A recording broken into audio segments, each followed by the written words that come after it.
Right. Okay. So what was I saying? So sine phi x minus sine negative x. Right? Left plus right, you get phi x. Left minus right, negative x. Then you must remember your negative angle identities. Huh? What negative angle identities? These ones. Sine, cosine, and tangent of minus x. Who cannot tapao? Cosine cannot. So you're left with cosine x. The others must take out a negative sign. Okay, it's just an identity, special to cosine cannot. So here, sine negative x, what do you get? It's really just integral sine of 5x minus minus become a plus. Okay, I show step by step. You sine negative x becomes negative sine x dx. And of course, this becomes sine 5x plus sine x integral dx. You notice so far, I have yet to use any integration at all. It's all just trigo identities and using the formula. Okay, so far? Please remember that you need a invisible pair of square brackets over here outside the integral, and there is a half in front of it. The half must be written down. A lot of students forget this half at the front. Please remember the half.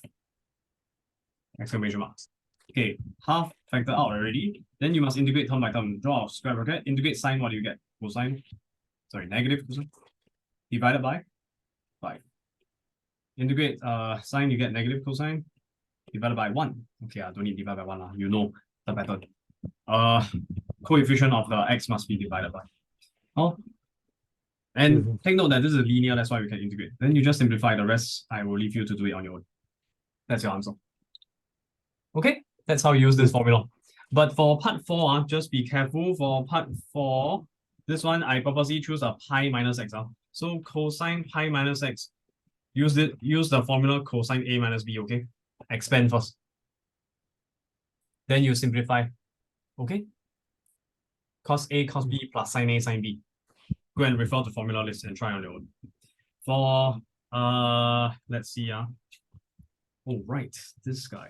I have an example. Oh, it's right in, it's question 2, part 1, I forgot. Okay, question 2, part 1, maybe we try this one. It's the one with the power n. Let's see this. Okay, question 2, part 1, we have 3x squared on top, then 1 plus x cubed square root below. So this guy, you can rewrite it as integral 3x squared multiplied by 1 plus x power 3 bracket bracket to the power of negative half. You see that? Square root, bring up, become power negative half. So you can use the formula I gave you just now. You need to realize that fx is 1 plus x cubed. On the left side is f prime x, because you differentiate 1 plus x cubed, you get 0 plus 3x squared, which is 3x squared. And this guy is your n. So you just have to copy the base, increase the power by 1, so negative half plus 1 is positive half. Divide by the new power, half. Plus c, done. Drop the 3x squared. Is that okay? Is it? Can Yeah, that's it for this one. Very simple, just using the formula. Plus 1, then you divide by the new power. Add 1, get the new power, divide by the new power. Okay, moving on. Other techniques you will need is substitution. I've shown you, but I think that one you can handle. I want to show you integration by parts. Okay, in particular, part 2 and part 3. Or maybe, which is better? Let me see. I think I'll try sine inverse x. Okay, for integral of sine inverse x, here's how you do it. This is question, what is it? 3, right? If I remember correctly. I might have remembered wrongly.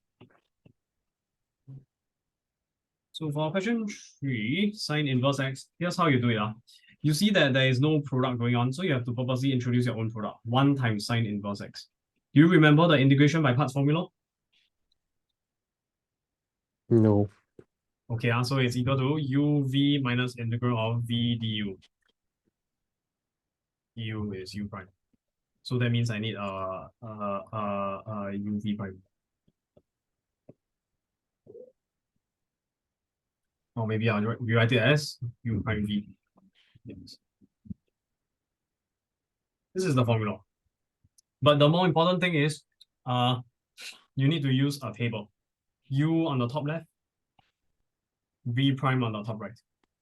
Then you only have u or u prime v or v prime, right? So the other notation below u must be u prime. And below v prime must be V. v. Okay, I remove the arrow, very messy. Remove the arrow, very messy. Then now your choice, now you have to select who is your u and your v prime. You see, I purposely rewrite it as a product because integration by parts requires a product. This method is called IDPR, it's just a name, whatever. More important is the procedure. So LIATE is a mnemonic that can help you to choose who is your u and v prime. You see, you gotta choose the u, you gotta choose the v prime. Eventually, you need to integrate the v prime, you need to differentiate the u. So who do you want to integrate here? 1 or sine inverse?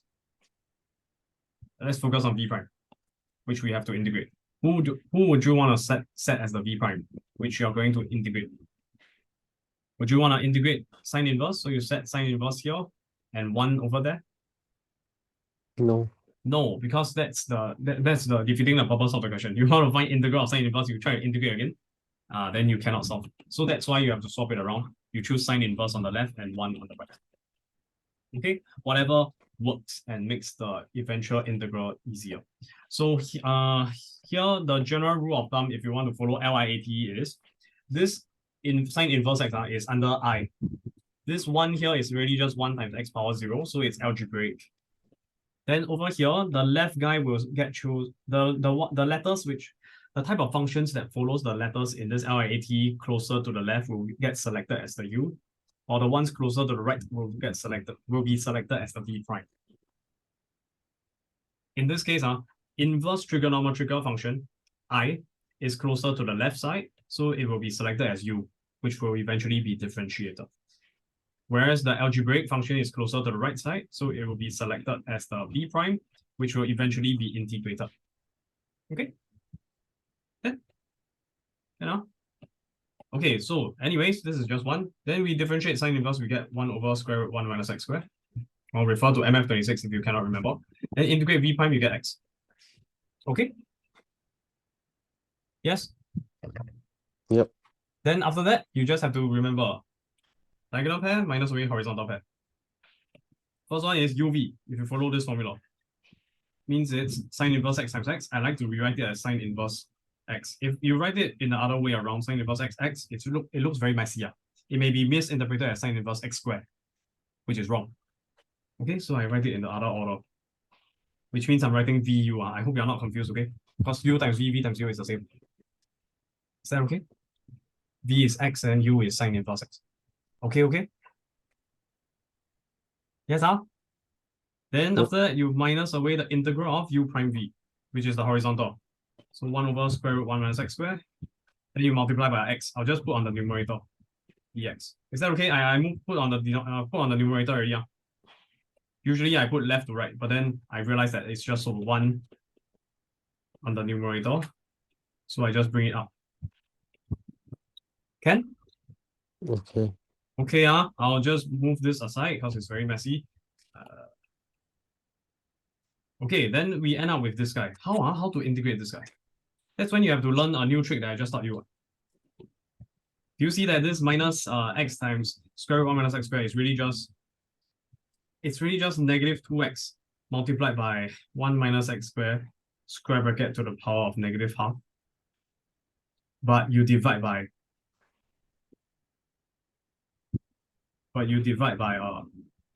1 over negative 2 to balance things out. Can you see that? It's the same.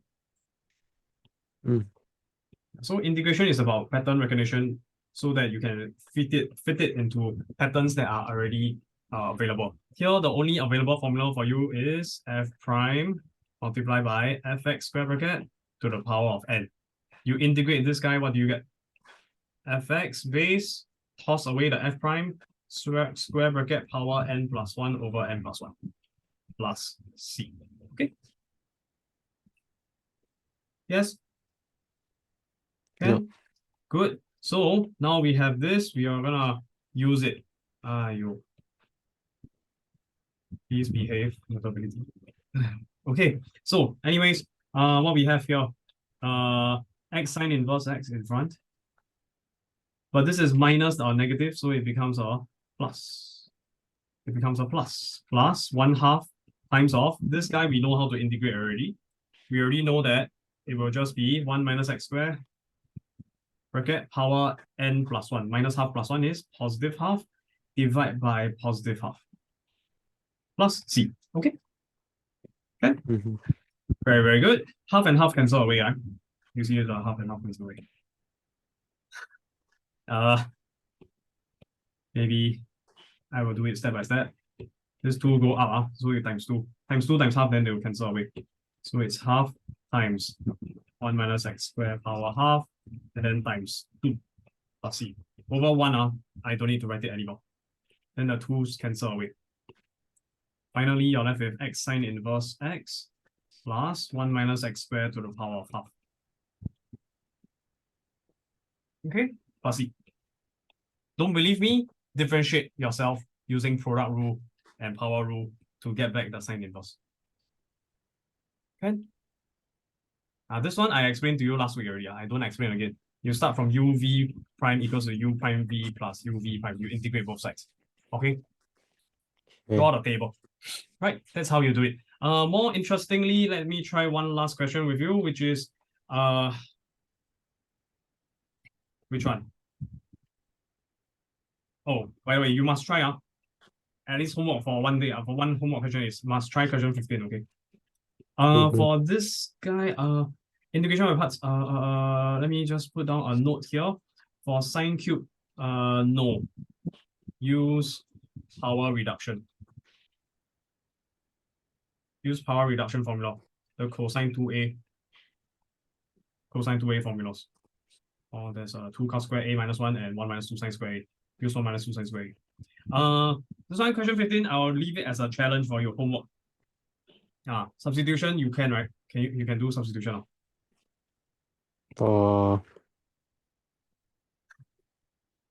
Okay. We will see how. Question 12 and 13. I'll leave question 13 as a challenge.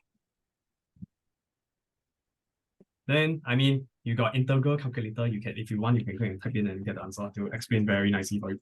I'll just show you for question 12. For question 12, let's see. So secant power 5 times tangent x. You want to integrate this using the substitution u equals secant x. So let's see how we can do that. This is the last question for the day, I guess. Because I also need to rush off forward. This is u equals to secant x, right? You want to remember that there are 3 pieces in an integral by substitution. 3 steps. The limits, the integrand, and the dx. Here, luckily, this is an indefinite integral, meaning there's no limits. So we get to save 33% of the work. We don't need to sub in upper limit and convert from x into u. Usually you have x equals 1 and x equals 0. You have to convert into u equals to something, u equals to something. Here we don't need that. The only part we need to deal with is the middle part. So secant power 5, right? That just means you get u power 5, right? Secant x power 5 is u power 5. Then times tangent x. So what is tangent x? I don't know. I leave it alone first. Then dx. How do I get dx from du? Differentiate. So d what by d what? Tell me what's the letter? D du dx. All right. Yes. I remember a equals to pi r square, like rate of change question now. It's always dA by dr. Correct? The left letter is on top. The right letter is below. Wow. Okay. Anyways, differentiate secant. How? Secant is actually what? Secant is 1 over cosine. Then you can use product rule. But actually, if you go and do it, you can do it as a homework. But formula list already gave you secant x, tangent x. They gave you already. So you can save some time. Just use the answer key. Secant x, tangent x. Okay. You can prove it on your own. Or just use just bring down the old power minus 1 to get the new chain rule, differentiate cosine, you get 1 negative sign, and then you go and do a little bit of trivial identities. I won't go through with you. I think you can do it on your own. Right, then you need dx as the subject. So what do? Du equals to secant x. Pretend it's a fraction. My math professors will start raging and scolding if you treat this as a fraction, but for integration, you can just assume it's a fraction. Pretend that it's a numerator and denominator. Just pretend. Divide by dx, you bring over, you get times dx. technically it's called a differential, and you have to define a limit before you can understand what is a differential, but for now it's good enough. So we need dx as a subject, so that means we need what? 1 over secant x tangent x times du equals to dx. Can you see that? So that means that here I can replace my dx with that times 1 over secant x tangent x and then du. But notice notice something good, which is that the tangent x can cancel away, right? But notice something bad. I still have a secant x here, and I replace my u already. So maybe I slow down a bit. I don't replace with u. I keep it as secant x, right? Then what happens now? What happens now? Can you see anything else to cancel away? Secant. Very good. There's 1 copy of secant here. There's 5 copies here. You cancel, become 4 copies. Simplify. Let's clean up a bit. This now becomes secant power 4x times du. But wait a minute. Secant is u. Secant is u. So this is u power 4 du. Can integrate? Yeah. Easy. U power 5 For over 5. u. For you. No, that one differentiation. Yeah. Integration. U to the power 5. Yes. Then after that, we must remember you migrate from X world to U world, you must come back to the home country. So bring back into our X world. So U equals secant x to the power 5 over 5 plus u. Alternatively, secant 5x over 5 plus u. Okay, good. So that is all for today. I haven't had time to go through differential equations with you, so you gotta try that first. And also for this question 16, if you have time to try out, when they talk about demand equation, basically they're asking you to find P of Q. On demand equation, that means find P of Q. So when you have integral here, when you have P prime there, it's really just the same as dP by dQ. How do you solve for P of Q? They're asking you how do you work backwards to get P? Integrate. Correct? P you differentiate, you get dP dQ. So you work backwards, you integrate. Okay? Okay. Try. Okay, the rest you can try as a challenge. This one, definitely try the rest of these questions in this worksheet. You got time? You want me to go through differential equation and example question with you? Okay. Okay, wait, one last question. So help me to look at this question over here. I just put a dot on WhatsApp. No WhatsApp. Yeah. Telegram. I see. Okay, question 11. I will just add it at the bottom of. No. Wait, what's a good page to save this in? I'll add this under integration techniques in class examples. I'll send you the notes later. Let's try the questions. Give me 1 second to move this to the correct place. Notability, stop moving. Okay. Wait 1 second.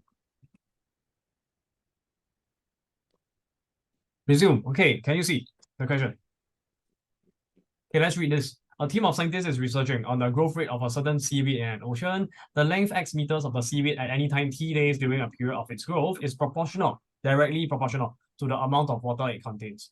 The seaweed absorbs water at a rate proportional to the length of the seaweed and loses water at a rate proportional to the square of the length of the seaweed.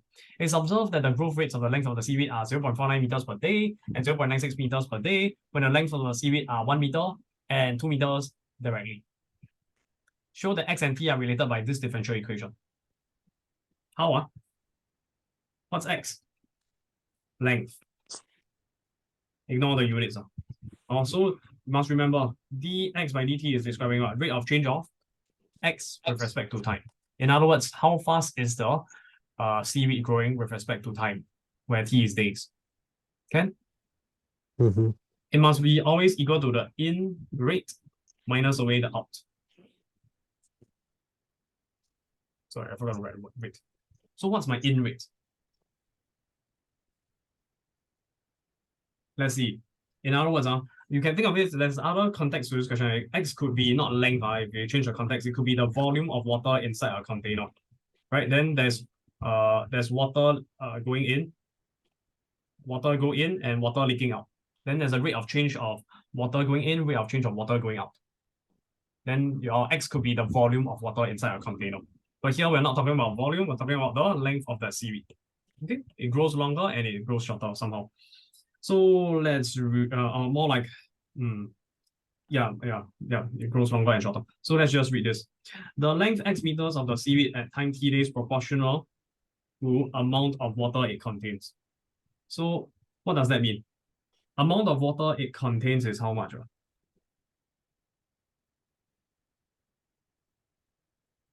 Amount of water it contains is how much? Yeah. But before that, let's just write it as K times that amount. Makes sense, right? Proportional, directly proportional. If y is directly proportional to x, y equal to K times x. But here we need to figure out what is this x, the happy face. So here is proportional to amount of water it contains. So how much water does it contain? It must contain water in seaweed. Oh, then I realized something. Sorry, no. This should be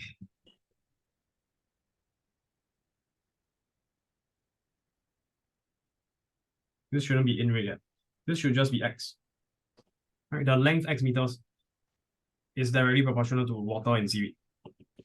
So that means K times of water in seaweed must be in minus out. Water goes in and water goes out of the seaweed. Does it make sense? So what seaweed absorbs water at a rate proportional, again, proportional to the length of the seaweed. So that means we have to introduce another letter. The K is out. Maybe I'll use C. C times, I don't use K, I don't use C, later I will use. Let's call it L. L times of the proportional to the square of the length of the seaweed. So what is the length of this seaweed? Let's call, okay, maybe I'll use a letter M, is that okay? As a constant. M times L square, where L is the length of the seaweed. Oh, wrong, sorry, what am I doing? X is already the length. I have to use the letter they use. I don't come up with my own letter, so mx squared. Proportional to the length of the seaweed. No. Let me read the question carefully again. Absorbs water at a rate proportional to the length of the seaweed, loses water at a rate proportional to the square. Proportional to the square, proportional to length. Okay, so this should be m times x for the in rate. Because proportional to the length means what?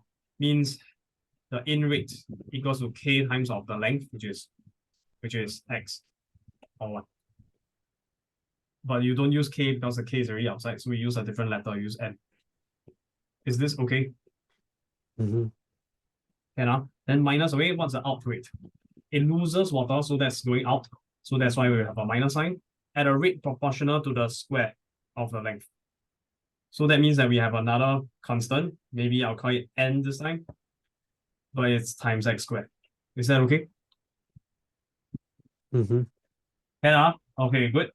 So now notice that there's a common factor of x. So I can factor out of x. So kx multiplied by m minus nx. Is that okay? Yeah. Okay, good. Then this is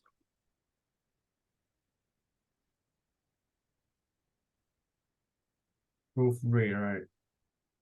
Length is proportional.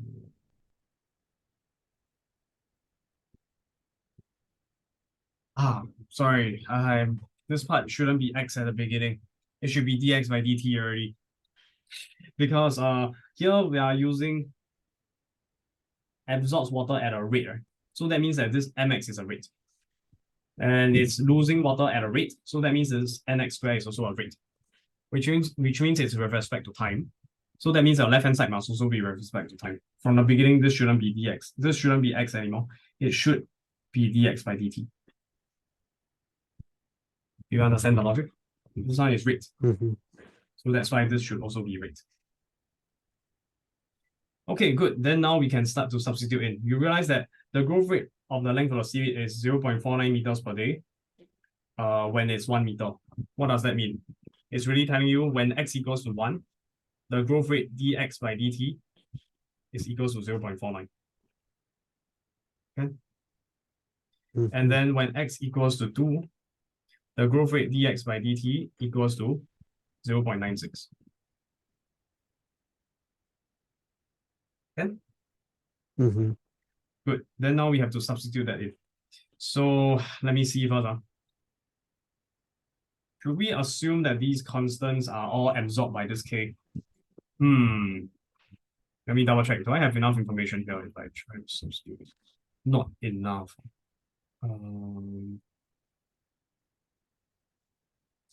Two equations and two unknowns. I have only one. That's no good. Because if I sub in dx by dt and x here, I have three unknowns, but I only have two equations. Not enough. I think this requires us to assume one more thing. Sorry. This part here I have to use the same letter M. The rates are the same. Sorry, the scalar multiple is the same. Is that okay? This assumption. The scalar multiple in front of the rate of in and the rate of out is the same. If we don't have this assumption, we cannot continue. So now, after you assume that, you can factor out another common factor m. So it becomes km times x times 1 minus x. Right?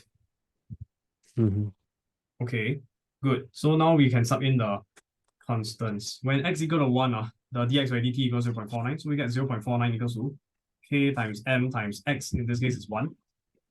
Then 1 minus 1. Hold on. Did I see something? Did I do something wrongly?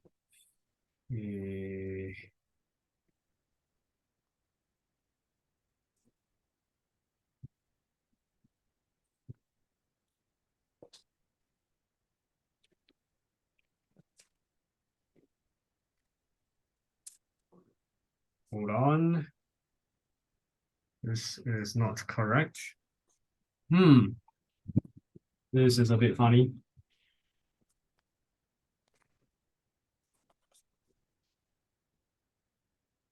Proportional to the amount of water it contains, salts left on.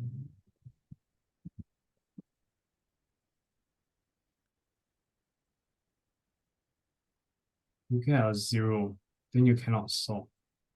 That's not right.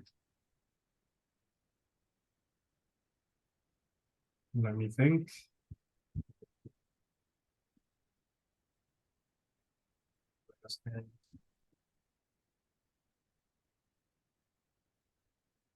Let me think. Sorry, how much time do I have? Do you need to rush off? I don't need a rush off. Yeah, okay. Then let me try and solve this. Okay. Let x equal to 1.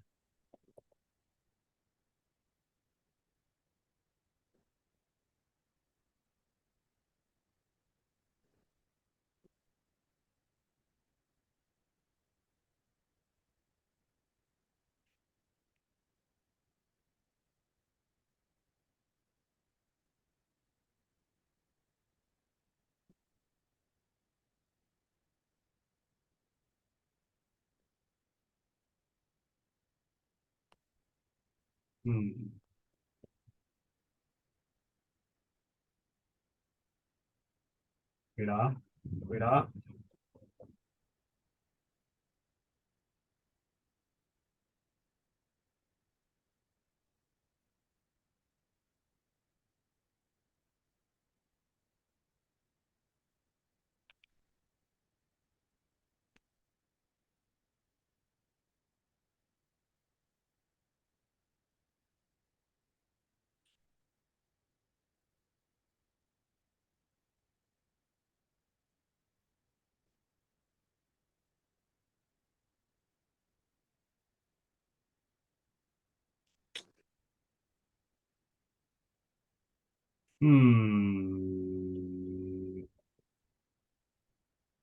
Yes.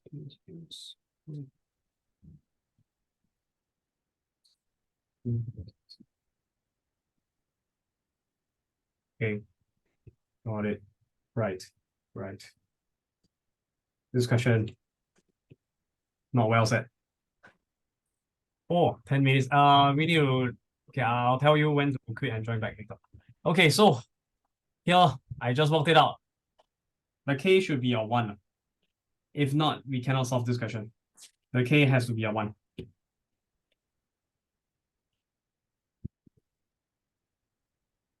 At least that question. Here, when they say proportional to the amount of water it contains, right? Technically, you need an unknown here. But here, they assume that it's equal to 1. Okay? They assume that, oh, this rate here and this rate here, there are different constants, then it will account for the proportional to the water. So the English not so good. Here, the M and N should actually be different, which is what I had initially, yeah. Like this. Can? So currently you have the in rate, which is mx, then the out rate, which is nx squared. Then you can factor out x, you get 1x times n minus nx. So I'll just erase that 1. On the right hand side, we have the rate, which is dx by dt. Then what you want to do next is to solve for m and n by using the initial conditions. You substitute the initial conditions, x equal to 1 dx by dt equals to 0.49.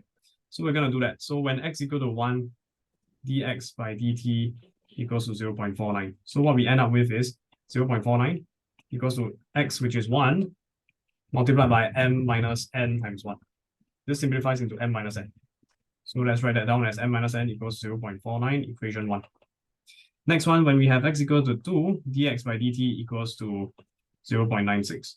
So this gives you 0.96 equals to x, which is 2, times n minus x is 2, right? So 2n. Distribute this, you get 2m minus 4n. So I can divide by 2, and I get 0.48 equals to 1m minus 2n, or m minus 2n. Then I will call this equation 2. Then I'll take 1 minus 2. Okay, maybe I rearrange this to make it look neater first. M minus 2n equals 0.48. Then call it equation 2. Then I take 1 minus 2, what do I end up with? I will end up with m minus n, subtract away m minus 2n, equals to 0.49 minus away 0.48. So simplify this, you get m minus n minus m plus 2n. You end up with just n. m.49 minus 0.48, you get 0.01. So, sorry, this is, yeah, n equals 0.01. And simultaneous. Then once you have n equals 0.1, you sub n equals 0.01 into, let's say, equation 1. So that means that you end up with m minus 0.01 equals to 0.49, giving me m equals to 0.50. Is that okay? Mm-hmm. And therefore, finally, dx by dt was the top here, dx by dt. I'll just copy this over. Dx by dt equals to x times m minus nx, so you can replace it with the m and the n that we just found. M is 0.50 minus away, n is 0.01x. And then you realize, hey, in decimals, this is really just 5 over 10 or 50 over 100. Minus away, this is 1 over 100x. Factor out the 1 over 100, then you're left with 50 minus x. Sure. Okay? Okay. Okay, now, good. Now we move on to the next part, which is part 2. Sure. Given that the initial length of the seaweed is 0.5 meters, what does that mean? It means when t equals to 0, the x equals to 0.5. You want to find an expression for x in terms of t. Hence, find the time taken for the seaweed to reach a length of 45 meters. In other words, when x equals to 45, t equals to question mark. Okay, so there's 2 parts to this question. Okay, let's go. So with this dx by dt, what we want to do is we want to solve for x. How do we do that? First thing to notice is this is not a normal differential equation. There is a x over here. On the right side, it's also x in terms of x. Which means what? Which means that this is what we call a separable differential equation. In the future, you'll learn about a lot more different kinds of differential equations. This is one of them. So how do you deal with it? What you need to do is, first step, divide by the x. So we end up with 1 over x times 50 minus x times dx by dt equals to 1 over 100. Okay? Then we integrate both sides with respect to t. You realize the dt cancels away. You're left with 1 over integral of 1 over x times 50 minus x dx equals to integral of 1 over 100 dt. This one you can integrate. Why? You see, it's just algebra, right? It's just algebra. You bring this over, go to the denominator, then you integrate both sides with respect to t dt, then the dt cancels away. Then just coincidentally, you're left with a dx expression on the left side. Everything is in terms of x. Can you integrate this? Yes, but you need a trick, which is that when you have multiplication going on here, you need to use partial fractions. Okay, so we're going to do partial fractions here. 1 over x times 50 minus x. Partial fraction means a over x plus b over 50 minus x. Distinct linear factors, right? You get a times 50 minus x plus b times x. Then here we have to do clever substitution. Let's say we sub x equals 0. We end up with a times 50 minus 0, which is really just 50a. This part you start with 0, you get 0. So you're left with 1 equals 50a. Therefore, a equals 1 over 50. Okay. What else? We now sub in x with, let's say, 50. Then what we get? 1 equals to a times 50 minus 50, 0, plus 50b. Meaning that b equals to 1 over 50. Okay? Okay. Good. So that means that we can replace it with a is 1 over 50 over x plus b is 1 over 50 minus x dx. That's the left-hand side. Right-hand side, you can integrate straight away. It's 1 over 100 t plus c. And for this one, how to integrate? Isn't it just 1 over 50 times ln modulus x? Yes? Then this other guy is 1 over 50, you factor out first, then ln 50 minus x. What's missing? What's missing here? Times